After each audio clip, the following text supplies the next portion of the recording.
Ya Allah. Terus bagaimana hubungan dengan anak saya yang sekolah di pesantren, Pak? Ini mau Terima kasih Kemudian Bapak. dosa wudunya batal. Wudunya batal.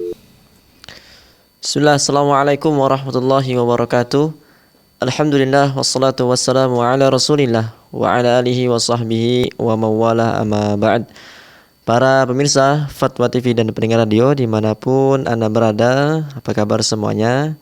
Tentunya kami harapkan para pemirsa selalu dalam keadaan baik, selalu dalam lindungan Allah Subhanahu wa taala, dan yang terpenting adalah semoga Allah Subhanahu wa taala senantiasa memberikan hidayah dan taufik kepada pemirsa sekalian untuk senantiasa atau memperbanyak ibadah di bulan suci Ramadan ini. Alhamdulillah, puji syukur atas kehadirat Allah Subhanahu wa taala. Senang sekali kembali kami menyapa Anda dalam program live interaktif Fatwa TV, bekal muslim, fikih, jual beli dan muamalah kontemporer lainnya, masih bersama guru kita Ustadz Dr. Muhammad Arifin Badri hafizahullah taala, wakil ketua sekaligus anggota dari Dewan Fatwa Perhimpunan Al-Irsyad. Kemudian salam dan salam semoga selalu tercurahkan kepada suri taulan kita, Rasul tercinta Nabi Muhammad sallallahu alaihi wasallam, juga kepada keluarga beliau, para sahabat dan orang-orang yang mengikuti beliau dengan baik hingga hari kiamat. Dan alhamdulillah Ustaz sudah hadir bersama kita di studio. Kita sapa beliau terlebih dahulu. Assalamualaikum Ustaz. Assalamualaikum warahmatullahi wabarakatuh. Gimana kabarnya Ustaz? Alhamdulillah. Khair Ustaz ya. Bisa tayang pagi Bisa ini kita. Masya Allah, ini live pagi hari Ustaz ya, bulan suci Ramadan, Masya Allah. Semoga para pemirsa ini nggak pada tidur nih Ustaz ya. Insya Allah. Insya Allah enggak. Kita saja live. Masa pemirsa tidur? Ya, tapi Ustaz, jazakallah khair Ustaz. Barakallahu fikum Ahlan, sudah Ustaz. hadir bersama kami di studio. Ahlan, Barakallahu fikum. Ya. Tapi para pemirsa, alhamdulillah Ustaz dalam keadaan baik, dan tentunya kita doakan guru-guru kita, ustaz-ustaz kita, semoga Allah Subhanahu wa taala senantiasa memberikan kepada guru kita ini kesehatan, agar senantiasa kesehatan, umur yang berkah, tentunya untuk agar senantiasa memberikan ilmu-ilmu yang manfaat untuk kita semua. Para pemirsa Fatwa TV dan pendengar radio, kami juga informasikan live interaktif kita pada kesempatan kali ini juga disiarkan oleh beberapa stasiun radio. Ada Radio Binbas Yogyakarta, ada Radio Sahabat Tegal, Radio MDFM Probolinggo, ada Radio Amuba Pangkal Pinang, ada Radio Sago FM Sumatera Barat, ada Radio Gema FM Bontang, Radio Albina AM Bekasi, ada Radio Tuah FM Riau, Radio Madinah Caruban, kemudian Radio Dai Tengaran, kemudian Radio Mas FM Sragen. Jazakumullah khairan wa barakallahu fikum, tentunya dalam andilnya dalam menyebarluaskan live interaktif kita pada kesempatan kali ini. Dan Anda juga para pemirsa juga dapat ikut andil tentunya dalam menyebarluaskan live interaktif kita melalui link live kita melalui YouTube ataupun Facebook kita. Barakallahu fikum. Dan kami juga mengajak Anda untuk bertanya langsung kepada Ustadz melalui layanan telepon kami di 0821 7060 8708 21 7060 87 atau di 0331 5446 087. Kita minta kepada Ustaz untuk memberikan nasihat pembuka. Baik. Assalamualaikum warahmatullahi wabarakatuh. Alhamdulillah wassalatu wassalamu ala Rasulillah wa ala alihi wa ashabihi wa man alama ba'du. Kaum muslimin dan muslimah, pemirsa Fatwa TV yang semoga senantiasa ada rahmat Allah Subhanahu wa taala. Bulan Ramadan bukan sekedar bulan kita berpuasa yang artinya menahan dahaga dan lapar di siang hari. Sama sekali tidak. Karena Allah Subhanahu wa taala tidaklah kekurangan stok pangan. Allah Subhanahu wa taala tidaklah kesulitan untuk mencukupi kebutuhan seluruh makhluk-makhluknya. Kalaupun jumlah penduduk bumi berlipat ganda menjadi 1000 kali lipat, dan bumi pun menjadi lebih besar berlipat ganda, Allah Subhanahu wa taala tidak akan kekurangan dan kerepotan untuk mencukupi kebutuhan mereka semuanya. Dan kalau Allah berkehendak, Allah Subhanahu wa taala mampu menjadikan semua penghuni dunia ini kaya raya, tidak kekurangan sedikit pun. Namun tentu tujuan Allah Subhanahu wa taala Maksud Allah Subhanahu wa taala mewajibkan puasa atas hamba-hambanya agar hamba-hambanya senantiasa sadar dan ingat serta terus berusaha, berjuang untuk konsisten menjadi hamba Allah Subhanahu wa taala. Karena Allah yang menciptakan kita, Allah yang menciptakan segala yang ada di muka bumi dan langit. Tentu Allah tidak ridho, tidak rela bila ada hambanya yang beralih haluan, bergeser haluan, memperbudak dirinya kepada selain Allah Subhanahu wa taala. Wa ma khalaqtul jinna wal insa illa liya'budun. Tidaklah aku ciptakan jin dan manusia kecuali agar mereka semua, bangsa jin dan seluruh bangsa manusia, memurnikan ibadah kepada Allah Subhanahu wa taala. Ramadan menjadi satu momentum untuk mengingatkan manusia semua. Ramadan adalah salah satu tahapan dari kehidupan umat manusia dalam membuktikan bahwa dirinya adalah hamba Allah Subhanahu wa taala. Sehingga tidak ada satu aktivitas pun yang dilakukan oleh orang yang berpuasa, oleh orang yang beriman, kecuali dalam rangka beribadah kepada Allah Subhanahu wa taala. Melakukan sesuatu juga karena Allah Subhanahu wa taala. Meninggalkan sesuatu juga karena Allah Subhanahu wa taala. Ini adalah simpul keimanan yang terkuat, tersempurna. Awthaqu ural iman, al-hubbu fillah wal bughdhu fillah. Tali ikatan simpul keimanan yang paling sempurna adalah cinta sesuatu karena Allah atau membenci sesuatu karena Allah. Dalam riwayat lain Nabi menyatakan, man a'ta lillah wa man 'alillah faqad istakmala al-iman. Barang siapa yang memberi, melakukan sesuatu karena Allah Subhanahu wa taala dan meninggalkan, menolak atau menahan sesuatu karena Allah Subhanahu wa taala, maka berarti dia betul-betul telah berhasil menyempurnakan keimanannya. Dalam Al-Quran Allah Subhanahu wa taala menggambarkan yang semakna. Qul inna salati wa nusuki wa mahyaya wa mati lillahi rabbil alamin. Wahai Muhammad, ajarkan kepada umatmu, katakan, ikrarkan, tanamkan dalam dirimu bahwa salatku, sembelihanku, seluruh hidupku dan kematianku kelak, itu semuanya dalam rangka beribadah kepada Allah Subhanahu wa taala. Aku peruntukkan, persembahkan kepada Allah Subhanahu wa taala. Puasa adalah satu momentum di mana Allah Subhanahu wa taala menggugah kembali kesadaran ini. Sehingga kita makan pun karena Allah, berhenti makan karena Allah Subhanahu wa taala, minum karena Allah, berhenti minum juga karena Allah. Bukan sekedar itu. Tata cara makan dan minum pun, waktu makan dan minum pun juga sesuai dengan tuntunan Allah Subhanahu wa taala. Inilah substansi dari ibadah puasa, menjadikan kita sebagai orang yang betul-betul hidup dengan kesadaran penuh bahwa kita adalah hamba Allah Subhanahu wa taala. Sehingga lahiriah kita, batiniah kita semuanya harus kita tujukan, kita lakukan, kita persembahkan untuk Allah semata, bukan untuk yang lainnya. Di luar Ramadan mungkin kita sedikit terlupakan, bergeser, sehingga kita mengira bahwa ibadah itu hanya urusan sholat, hanya urusan haji, membaca Al-Quran, berzikir saja. Kita lupa bahwa waktu kita terbanyak bukan untuk sholat, waktu kita terbanyak bukan untuk berzikir, waktu kita terbesar untuk hal-hal yang bersifat duniawi, materi, bekerja, makan, minum, menyalurkan kebutuhan.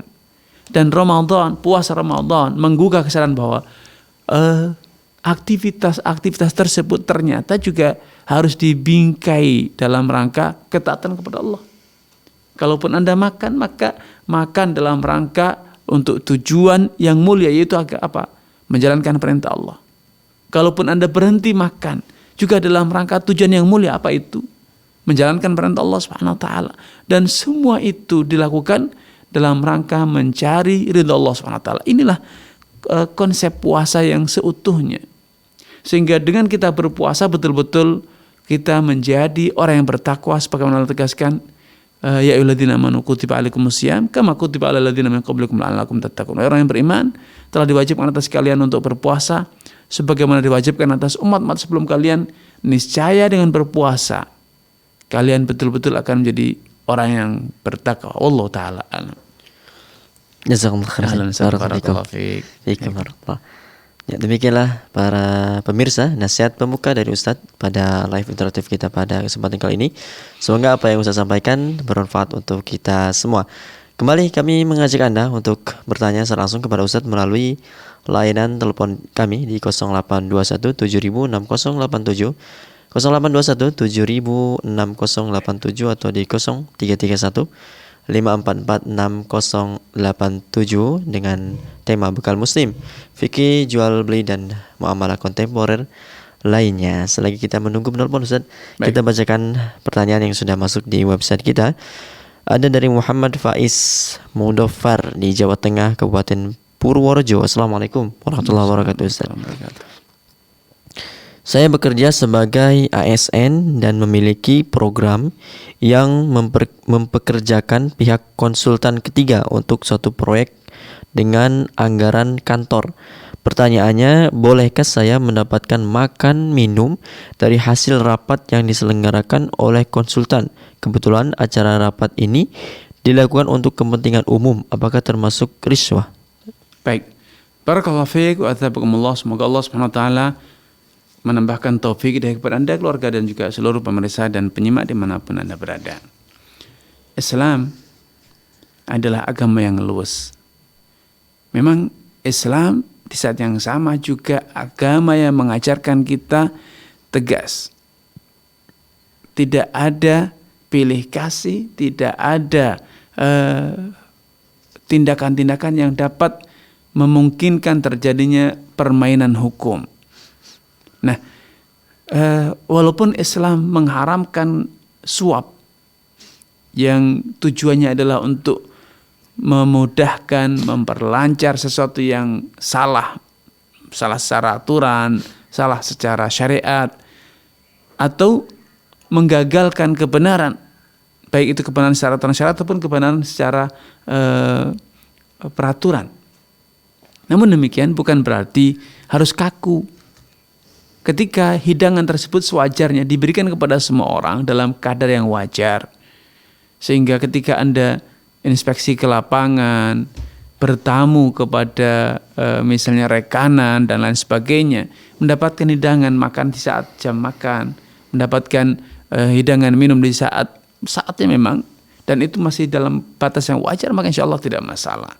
Namun kalau itu spesial hanya untuk Anda, karena Anda datang akhirnya mereka mengadakan hidangan yang spesial dan Anda diberi bingkisan pula, maka ini yang namanya suap. Tapi kalau itu sewajarnya, apalagi dalam konteks koordinasi, pengawasan, evaluasi, maka saatnya jam makan ya wajar Anda mendapatkan jamuan makan, dan itu insya Allah tidak masalah. Wallahu ta'ala a'lam.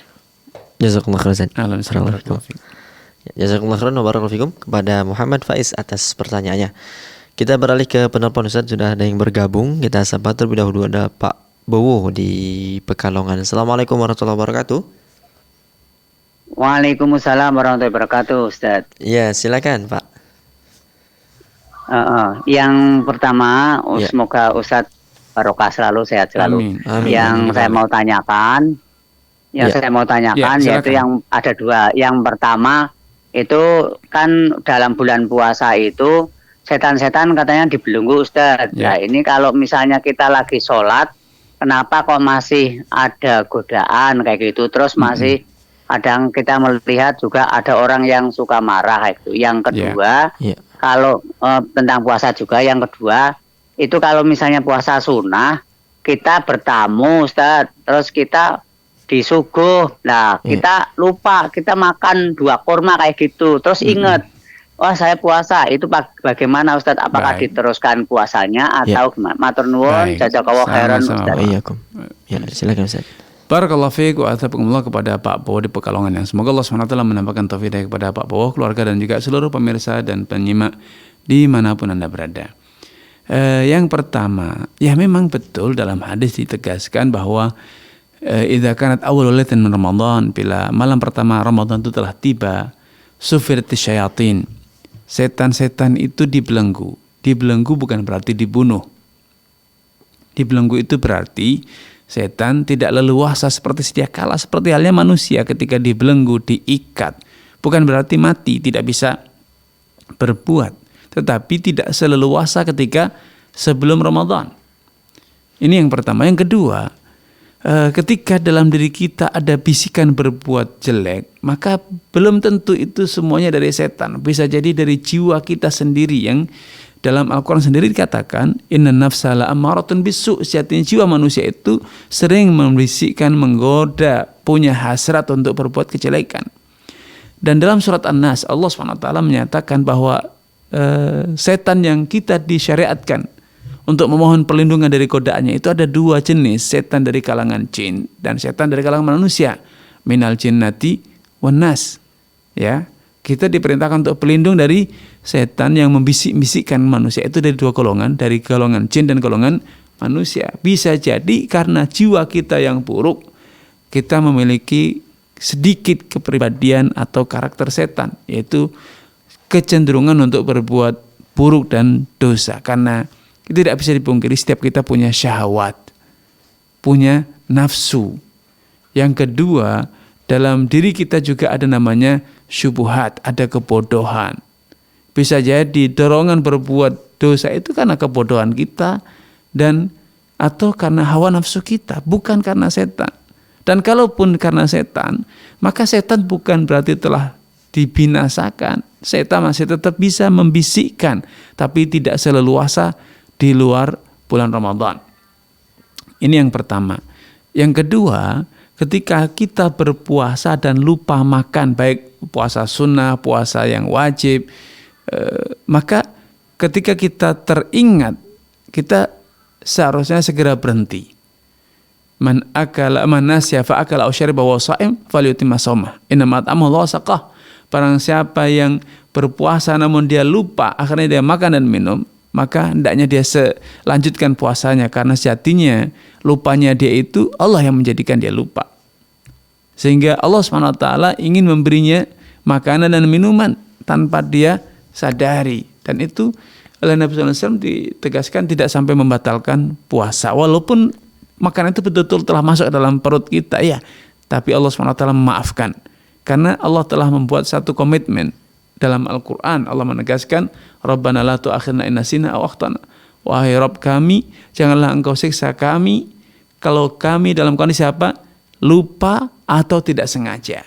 Dan dikisahkan dalam riwayat hadis Nabi SAW bahwa Allah SWT merespon permohonan tersebut dengan menyatakan, qad fa'altu, ya, aku telah melakukan itu. Alias Allah tidak akan menyiksa hambanya, menghisab hambanya atas semua perbuatan yang tidak sengaja atau dilakukan dalam kondisi lupa. Allah Ta'ala.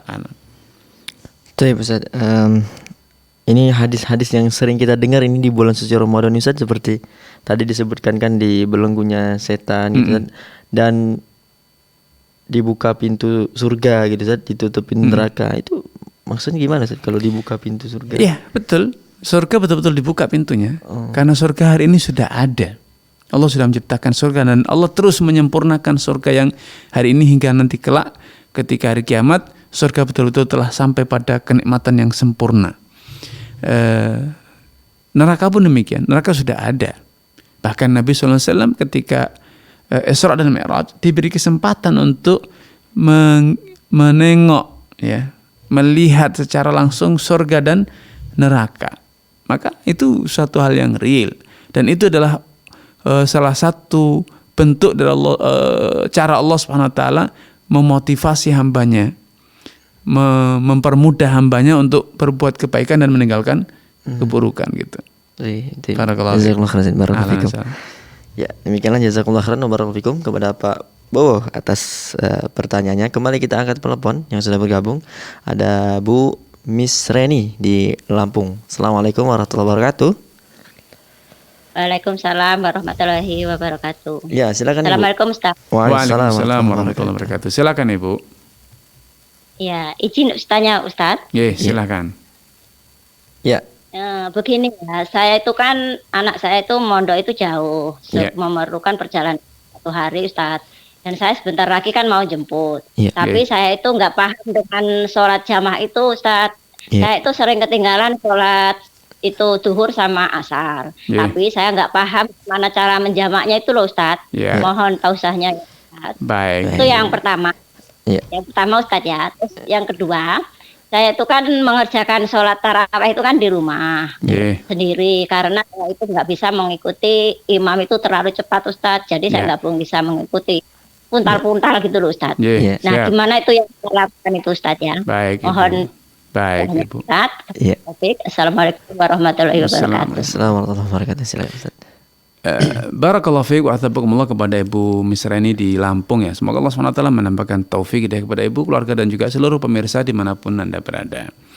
Untuk yang pertama, sholat jamak ya. Allah SWT memberikan keringanan kepada orang yang musafir untuk menggabungkan 2 sholat secara bersamaan. Bisa diajukan, bisa diundurkan, yaitu antara sholat zuhur dengan sholat asar dan sholat maghrib dengan sholat isya. Ada 2 pilihan. Kalau memang memungkinkan, maka sholat asarnya diajukan ke waktu sholat zuhur, sehingga sholat zuhur dulu baru sholat asar, dan kemudian sholat maghrib dulu, kemudian sholat isya, sehingga ketika waktu asar tiba dan waktu isya tiba, ibu tidak lagi perlu sholat karena sholat asarnya dan sholat isya'nya sudah diajukan di awal waktu, yaitu ketika waktu sholat zuhur dan ketika waktu sholat maghrib. Ini opsi pertama, pilihan pertama. Pilihan kedua, boleh ditunda, yaitu mengakhirkan waktu sholat maghrib, sholat zuhur hingga tiba waktu asar, atau mengakhirkan waktu maghrib hingga tiba waktu isya.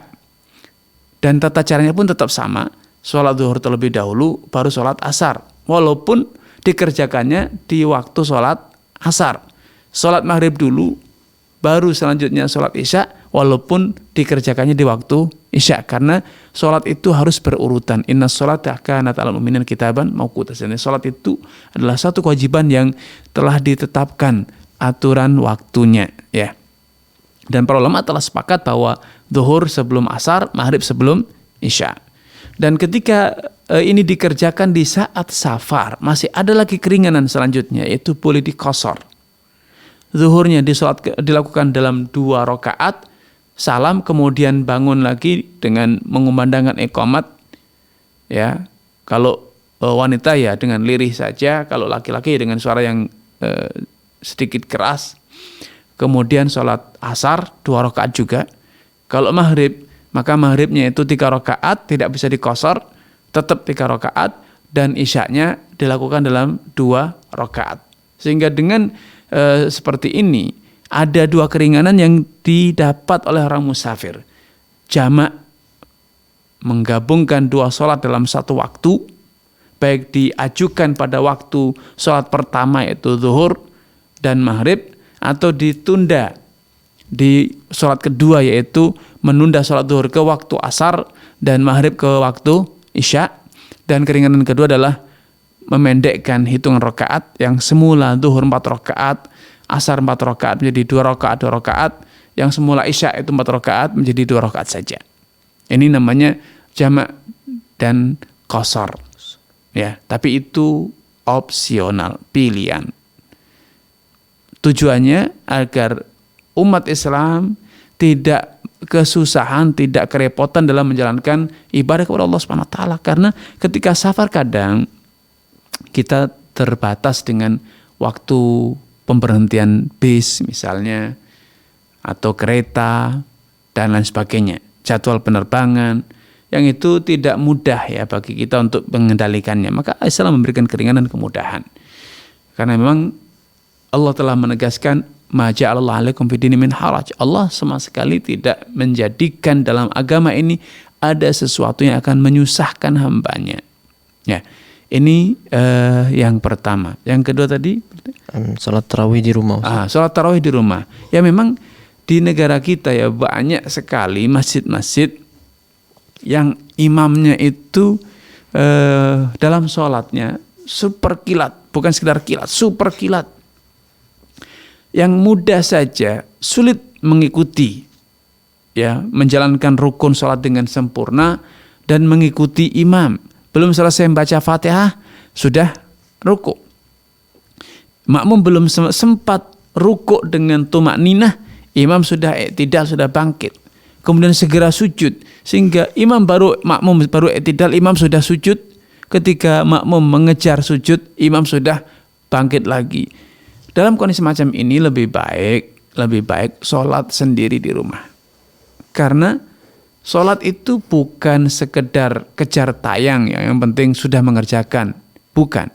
Sholat itu adalah ibadah. Sehingga ada kekhusyuan, ada tumakninah. Bahkan para ulama menyatakan tumakninah itu merupakan salah satu rukun sholat. Sia-sia sholat kita kalau tidak ada tumakninahnya.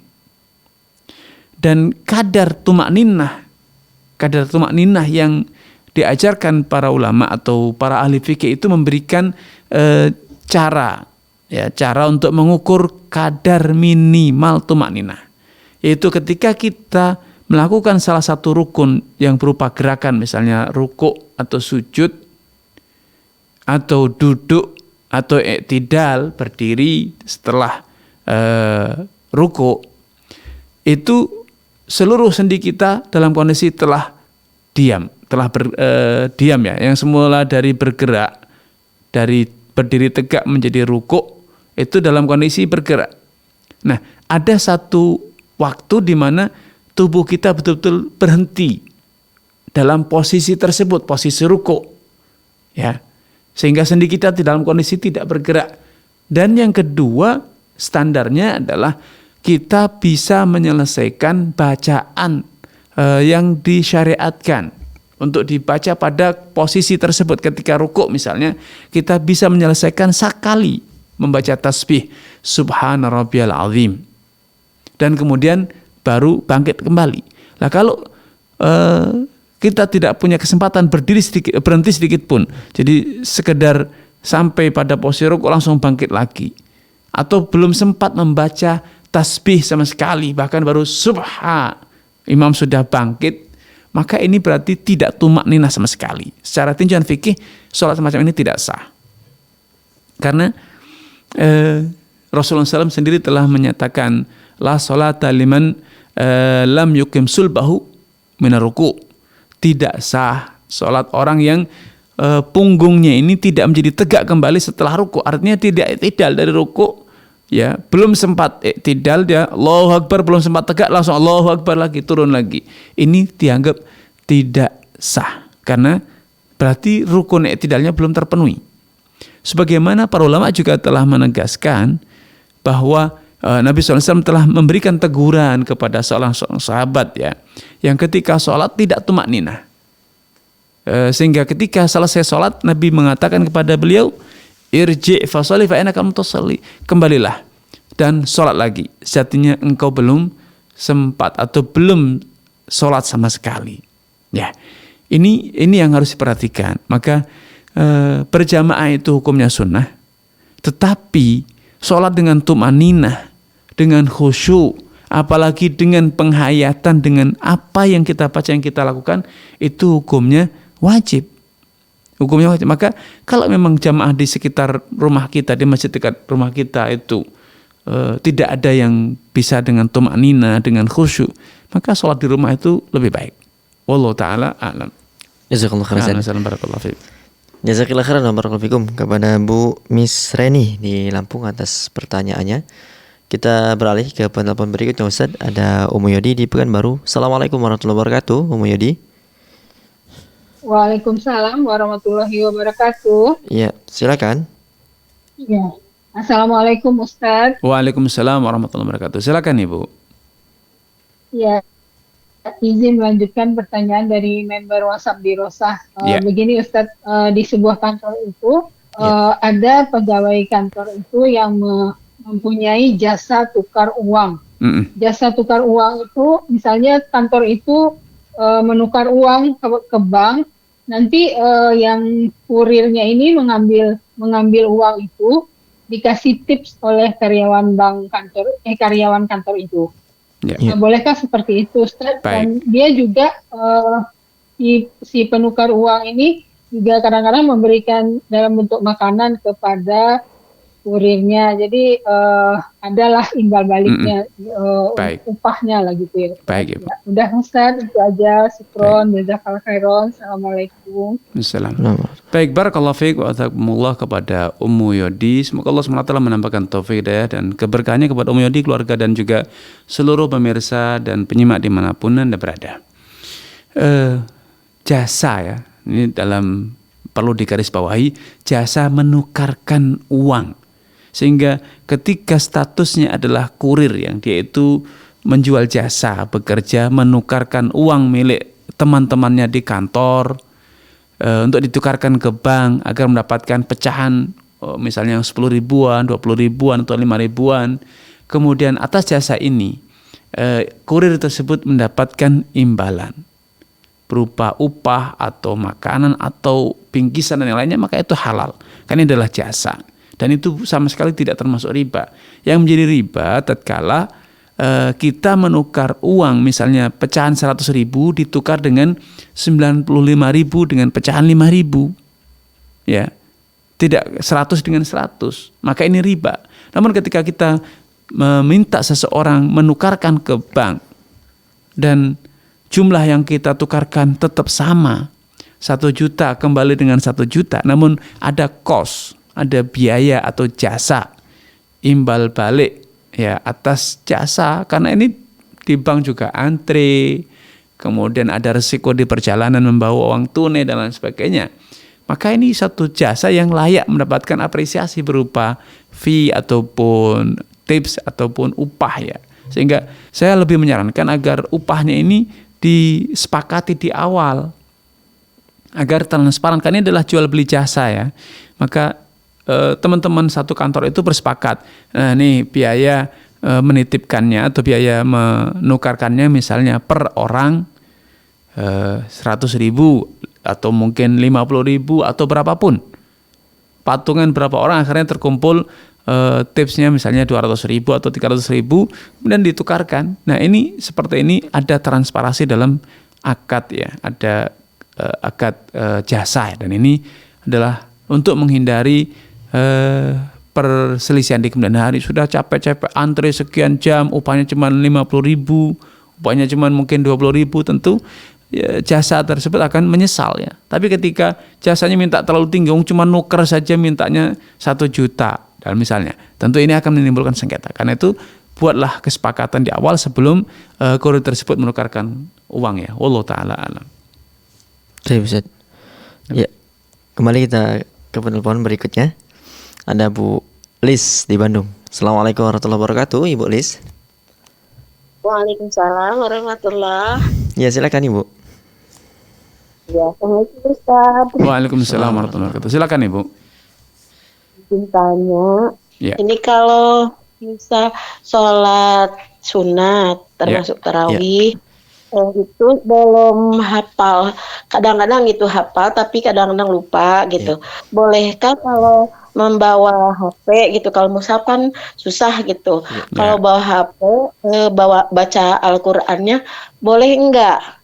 Terus kalau sholat wajib, apakah diharuskan membaca satu surat penuh atau bolehkah membaca surat yang hafal tapi enggak semuanya? Baik. Itu. Baik. Syukran, jazakallahu khairan. Assalamualaikum warahmatullahi wabarakatuh. Assalamualaikum warahmatullahi wabarakatuh. Silakan. Baik, barakallahu fiik wa atabakumullah kepada Ibu Lis di Bandung ya. Semoga Allah SWT menambahkan taufik hidayah kepada Ibu, keluarga dan juga seluruh pemirsa dimanapun Anda berada. Para ulama telah menyatakan bahwa dalam sholat kita itu boleh ya membaca baik mushaf atau HP atau mungkin satu lembar di sebagian masjid itu bahkan di tempat imam ditempel satu kopian ya, satu lembar poster yang isinya adalah beberapa surat-surat pendek, sehingga ketika imam sholat, memimpin sholat itu dia tidak harus hafal, tapi bisa jadi membaca apa yang tertempel di dinding. Itu boleh-boleh saja semuanya ini. Kalaupun dalam sholat kita ada bergerak, membuka dan menutup, menggeser halaman di HP, maka itu juga insya Allah tidak masalah, karena itu walaupun gerak, tapi itu hanya sedikit, tidak sampai pada membatalkan sholat kita. Nah, namun akan lebih baik, sehingga akan lebih sempurna tentunya, tidak diragukan kalau kita membaca dari hafalan kita. Akan tapi kalau misalnya tarawih karena sholatnya beberapa rakaat, ingin baca surat yang baru agar lebih khusyuk, agar lebih variatif, maka insya Allah tidak masalah semacam ini. Dan surat yang dibaca pun tidak harus satu surat penuh, ya. Baca beberapa ayat saja juga boleh, ya. Namun kalau membaca surat penuh itu lebih utama dibanding hanya sebagian ayat, walaupun sekali lagi semuanya boleh. Wallahu taala alam. Jazakallah khairan. Barakallahu fiik. Jazakallah khairan wa barakallahu fiik kepada Bu Lis di Bandung atas pertanyaannya. Kembali kita beralih ke pertanyaan berikutnya, Ustaz. Ke penelpon berikutnya ada Pak Ino di Sumatera Utara.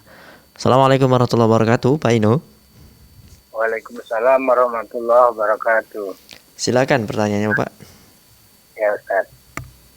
Mohon dijelaskan, kan ada hadis yang menyatakan barang siapa membaca ayat kursi setelah sholat fardu, tidak ada yang menghalangi masuk surga kecuali kematian. Nah, pertanyaannya mohon dijelaskan dari sahabat siapa dan siapa perawi hadisnya, Ustaz. Baik. Assalamualaikum warahmatullahi wabarakatuh. Waalaikumsalam.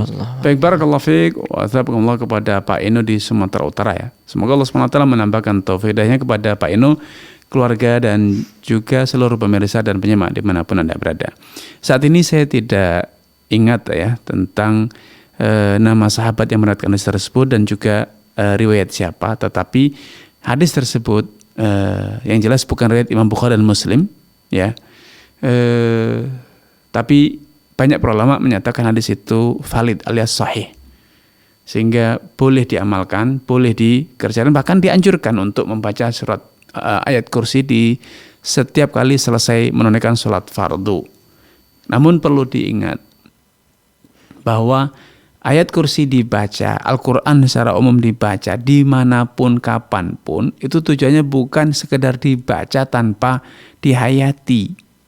Maka ketika kita membaca ayat kursi di setiap kali sholat fardu, selesai sholat fardu, bukan sekedar diucapkan, dilafalkan teksnya, tapi itu adalah sebuah firman Allah. Satu firman Allah yang harus dihayati kandungan maknanya untuk kemudian diimplementasikan, diamalkan. Karena banyak orang yang mengira bahwa keutamaan-keutamaan yang berkaitan dengan Al-Quran, dengan surat Al-Quran, dengan zikir tertentu, dengan bacaan tertentu, amalan tertentu itu hanya berkaitan dengan yang penting dilakukan, yang penting dibaca. Tidak. Itu ada tujuan, ada kandungan arti yang harus difahami untuk menjadi apa? Inspirasi dalam hidup, menjadi satu komitmen dalam hidup kita, sehingga apa yang kita lakukan itu betul-betul sejalan dengan apa yang kita baca. Karena itu dahulu Nabi SAW boleh dikata beliau adalah Al-Quran yang berjalan. Makanya Aisyah ketika ditanya tentang perangi Nabi, akhlak Nabi, beliau menyatakan kana khuluqul Quran. Kalau engkau pengen tahu tentang perilaku akhlak Nabi SAW, maka kamu baca Al-Quran, kamu akan tahu bahwa seluruh kandungan Al-Quran itu betul-betul menjelma dalam aktivitas gerak-gerik Nabi Shallallahu Alaihi Wasallam. Allah Taala. Jazakallah khairan. Barakallahu fiik. Jazakallah khairan wa barakallahu fiik kepada Pak Eno di Sumatera Utara, dan mungkin bisa ditanyakan ke live interaktif hadis tadi, ya. Betul. Ada Ustadz Dr. MH Ustadz Sufyan atau Ustadz Dr. MH Hasan Ayatullah yang hari Kamis Hidup Indah dengan Sunnah jam 10, ya Pak Ino. Barakallahu fikum. Kembali kami mengajak Anda. Oh, sudah ada yang bergabung. Banyak ini pertanyaan telepon. Alhamdulillah. Barakallahu fikum. Ada Bu Fatimah di Bogor. Assalamualaikum warahmatullahi wabarakatuh. Waalaikumsalam warahmatullahi wabarakatuh. Ya, silakan Ibu. Iya, Ustadz, Afwan izin bertanya. Ya. Kalau kalau saya meyakini hukum membaca Al-Fatihah itu, maksudnya jadi kalau misalnya saya meyakini kalau setelah imam baca Al-Fatihah saya baca Al-Fatihah. Ya. Namun kadang kalau sholat berjamaah, saya setelah imam baca Al-Fatihah saya kadang-kadang juga suka lupa untuk baca Al-Fatihah. Bagaimana hukumnya jika seperti itu? Ya. Kemudian pertanyaan kedua, Ya. jika insya Allah saya akan berangkat umroh, yang ingin saya tanyakan, karena keterbatasan akses untuk wudhu di Masjidil Haram, apa hukumnya jika berwudhu menggunakan sprayer seperti itu? Ya. Ya, baik. Terima kasih Ustaz. Assalamualaikum warahmatullahi wabarakatuh. Assalamualaikum. Baik, barakallahu fiik wa athabakumullah. Semoga Allah Subhanahu wa taala menampakkan taufik kepada ibu, keluarga dan juga seluruh pemirsa dan penyimak dimanapun Anda berada. Rasulullah SAW bersabda, la salata liman lam yaqra bi Fatihatul Kitab. Tidak sah salat orang yang tidak membaca Fatihatul Kitab, yaitu surat Al-Fatihah. Dalam hadis lain Nabi SAW bersabda, man kana lahu imam fa qira'atuhu lahu qira'ah. Siapapun yang salat bersama imam, maka bacaan imam itu cukup baginya sebagai bacaan. Di kalangan para ulama memang terjadi kontroversi, apakah makmum wajib membaca Fatihah tetap walaupun imam membaca Fatihah dengan keras sehingga terdengar oleh seluruh makmumnya, atau bacaan imam tersebut sudah menggugurkan kewajiban baca Fatihah atas seluruh makmumnya. Apapun yang terjadi, khilaf tersebut memang sudah terjadi dan tidak bisa dihapuskan. Ya, masing-masing akan mengikuti fatwa para ulama yang dia anggap lebih kompeten. Ya, akan tapi ketika kita berjamaah, sholat berjamaah, maka dalam hal ini Al-Imam Ibnu Taimiyah menyatakan bahwa bagi makmum, ya, Imam Ibnu Taimiyah berusaha menengahi perselisihan dengan para ulama tersebut. Beliau menyatakan bagi makmum membaca Fatihah itu hukumnya sunnah, tidak lagi menjadi sebuah kewajiban. Kenapa? Karena hukum asalnya seluruh dalil dari Nabi SAW itu dikompromikan, bukan dipilih. Bukan dipilih satu yang lebih dipilih dan diamalkan, yang lainnya diabaikan, tidak.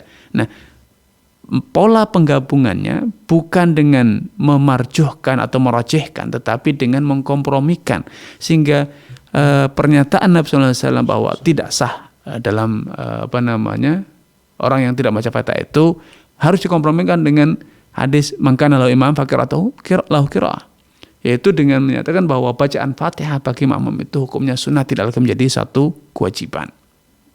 Dan pola atau metode yang ditempuh oleh Ibnu Taimiyah dalam mengkompromikan dalil ini lebih moderat dibanding pendapat yang lainnya yang menyatakan baik itu wajib atau tidak disyariatkan sama sekali. Ya, sehingga dengan metode ini seluruh dalil itu terakomodir, bisa diamalkan tanpa ada yang diabaikan atau ditinggalkan. Untuk wudhu ketika kita dimanapun, ya, tidak harus di Mekah, di Indonesia pun berwudhu itu sunnahnya dengan sesedikit mungkin, ya, menggunakan air sesedikit mungkin. Dahulu Nabi SAW kana yuwaddi'uhu mud wa yughasiluhu sa'. Nabi itu dulu berwudhu dengan satu mud itu ya 2 cakupan telapak tangan kita. Ya paling-paling 1 gelas lah, 1 gelas sekitar 250 mili, ya. Dan ketika beliau mandi dengan 1 sok, alias kira-kira 1 liter air. Subhanallah, sangat minim. Inilah yang harus kita hidupkan. Nah, ketika kita menggunakan spray, ya, semprotan, ini solusi yang sangat bijak ketika kita berada di tempat-tempat yang tidak memungkinkan untuk berwudu dengan air yang mengalir dengan keran. Misalnya sedang di pesawat, di kereta. Kalau di kereta lebih mudah kan karena ada toilet untuk berwudu, ya. Mungkin di bis atau di tempat-tempat yang tidak mungkin kan, misalnya di Masjidil Haram ketika sedang berada di dalam masjid, kita bisa menggunakan spray semprotan sehingga wajah kita bisa disemprot hingga mengalir airnya, tangan kita disemprot mengalir, atau ketika sakit di rumah sakit yang terbaring di kasur, ya, kalau harus ke kamar mandi berat karena mungkin tidak bisa berjalan dengan sendiri, maka dengan disemprot ini solusi.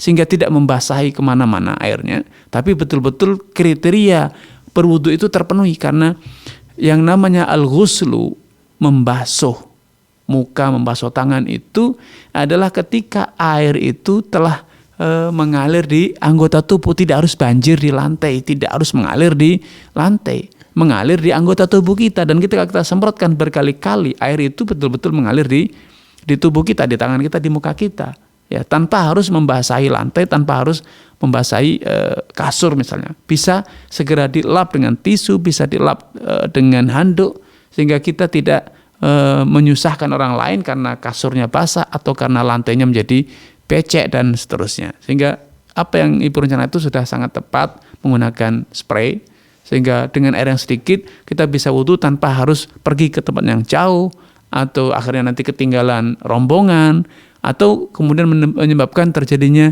becek di tempat tawaf atau di tempat sholat, ya. Tentu ini sangat mengganggu bagi orang lain. Allah Ta'ala alam. Ya, jazakallahu khairan. Barakallahu fikum. Ya, demikianlah kepada Ibu Fatimah, jazakillah khairan barakallahu fik atas pertanyaannya. Kembali kami mengajak para pemirsa di sisa waktu yang ada ini untuk bergabung bersama kami, bertanya langsung kepada Ustadz melalui layanan telepon kami di 0821 706087, 0821 706087, atau di 0331 544 6087. Kita beralih ke pertanyaan website, Ustaz. Baik. Ada dari Anju Permana di Sumatera Utara. Assalamualaikum warahmatullahi wabarakatuh, Ustaz. Assalamualaikum warahmatullahi wabarakatuh. Sebagai pembeli, bagaimana hukumnya jika kita membeli barang di online shop dengan menggunakan voucher gratis atau diskon, tetapi tidak membayar dengan e-wallet, melainkan dengan tunai transfer bank? Dan bagaimana juga hukumnya sebagai penjual jika memberikan voucher dan diskon tersebut, kemudian menyarankan pembayaran dengan transfer bank kepada konsumen? Baik. Baik, barakallahu fiik wa athabakumullah. Semoga Allah SWT menambahkan taufik dari kepada Anda, keluarga, dan juga seluruh pemirsa dimanapun Anda berada. Diskon yang ada di pusat-pusat perbelanjaan, baik di mall, pasar tradisional, atau di marketplace, itu bisa jadi diskon yang langsung diberikan oleh penjual. Yang semula harganya 100 menjadi 80. Maka semacam ini boleh, ya, tidak masalah, karena ini adalah strategi marketing saja. Tetapi ketika diskon itu dikaitkan dengan kepemilikan dana kita di salah satu perbankan, ya, walaupun pembayarannya nanti dengan tunai ataupun dengan gesek, selama diskon itu diberikan karena status kita memiliki dana di lembaga keuangan, baik perbankan atau dompet virtual, maka ini adalah riba. Kenapa? Karena itu keuntungan yang didapat akibat dari kita memberi pinjaman atau talangan, karena dana kita yang mengendap di rekening di dompet virtual itu sejatinya adalah dalam bentuk piutang, ya. Karena lembaga keuangan itu pasti akan menggunakan dana itu untuk kepentingan mereka, disalurkan, digunakan untuk membiayai, melakukan pembiayaan proyek-proyek mereka, dan tentu mereka akan mendapatkan keuntungannya.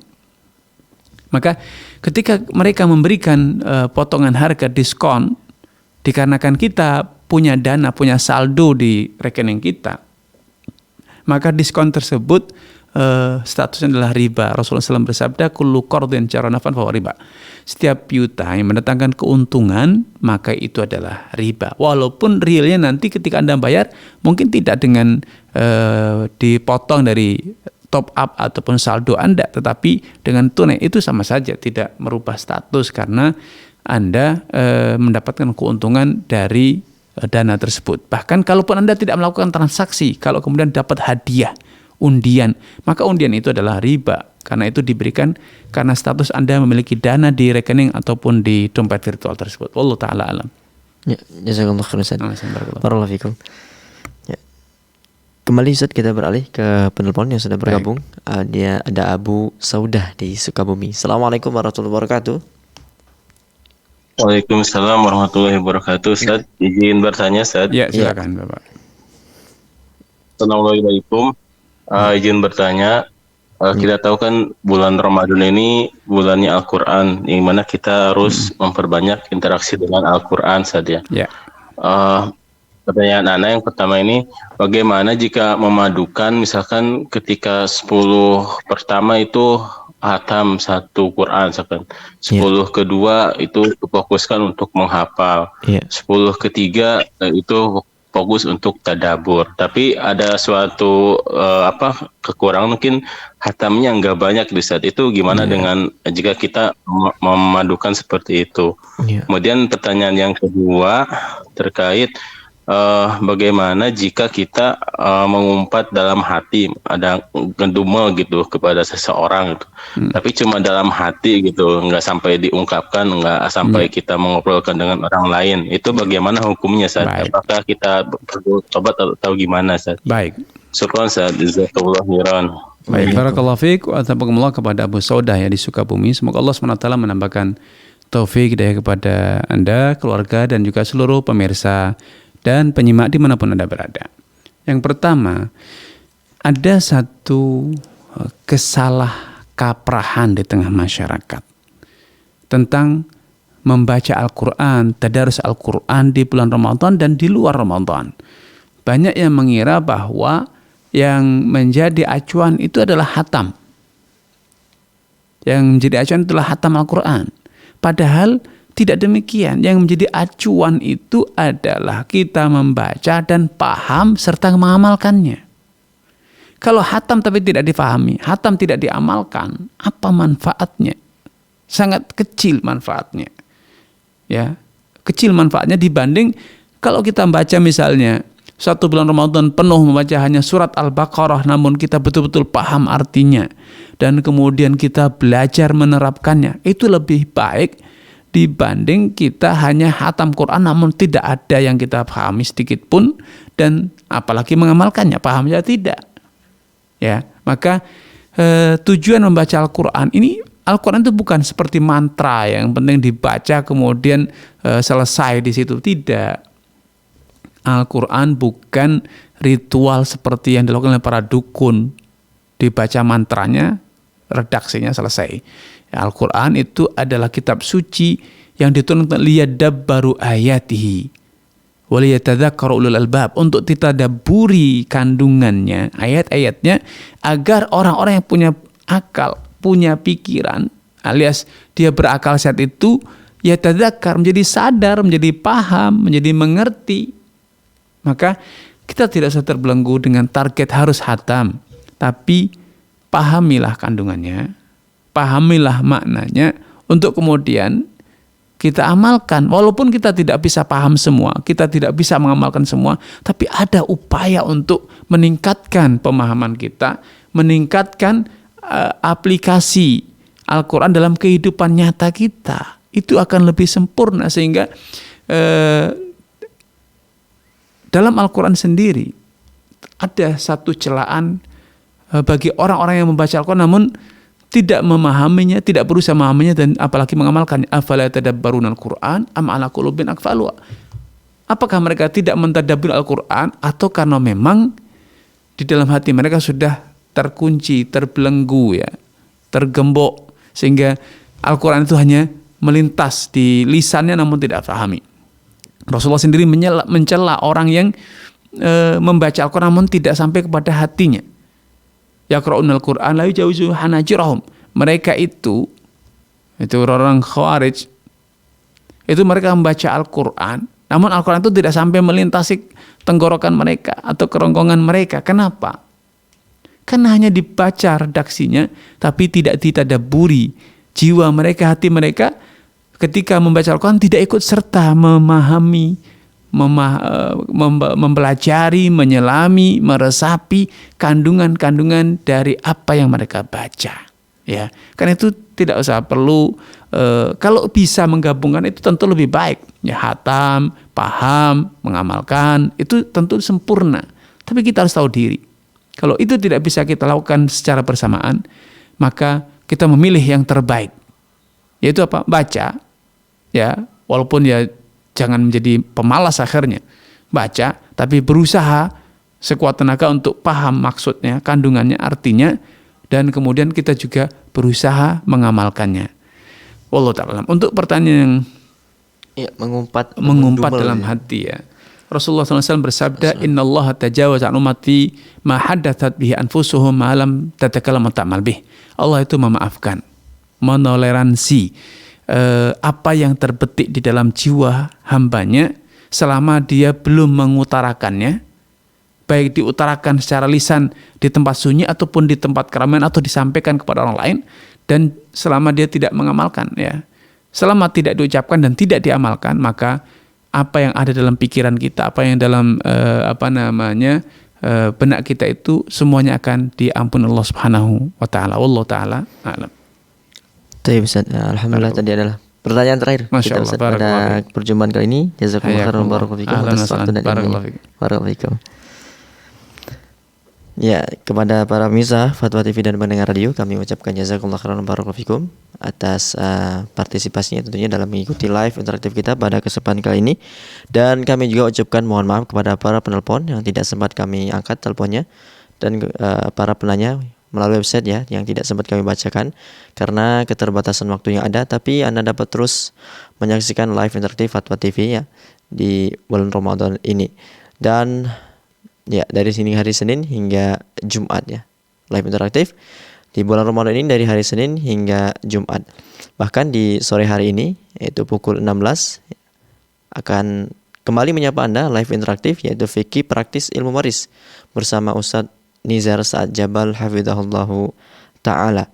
Dan untuk mengetahui informasi seputar Fatwa TV, Anda dapat mengunjungi website kami di www.fatwatv.id. Kemudian untuk update tanya jawab atau update pertanyaan di website kami di www.dewanfatwa.com/tanya jawab. Dan di bulan suci Ramadan ini kami mengajak kaum muslimin dimanapun Anda berada untuk memanfaatkan bulan suci Ramadan ini dengan bergabung bersama kami dalam syiar dakwah Islam melalui rekening aktif yang dapat Anda saksikan di layar kaca Anda. Kami mengajak kaum muslimin dimanapun Anda berada untuk bergabung bersama kami dalam syiar dakwah Islam melalui rekening aktif yang dapat Anda saksikan di layar kaca Anda. Akhirnya semoga apa yang Ustaz sampaikan pada pertemuan kita kali ini bermanfaat untuk kita semua. Kita akhiri perjumpaan kita dengan doa kafaratul majelis. Subhanakallahumma wa bihamdika asyhadu an la ilaha illa anta astaghfiruka wa atubu ilaik. Wassallallahu ala sayyidina Muhammad. Wassalamualaikum warahmatullahi wabarakatuh. Terus bagaimana hubungan dengan anak saya yang sekolah di pesantren, Pak? Ini mau nanya, Sudah bersuci atau berwudu, kemudian bersentuhan dengan suami atau wudunya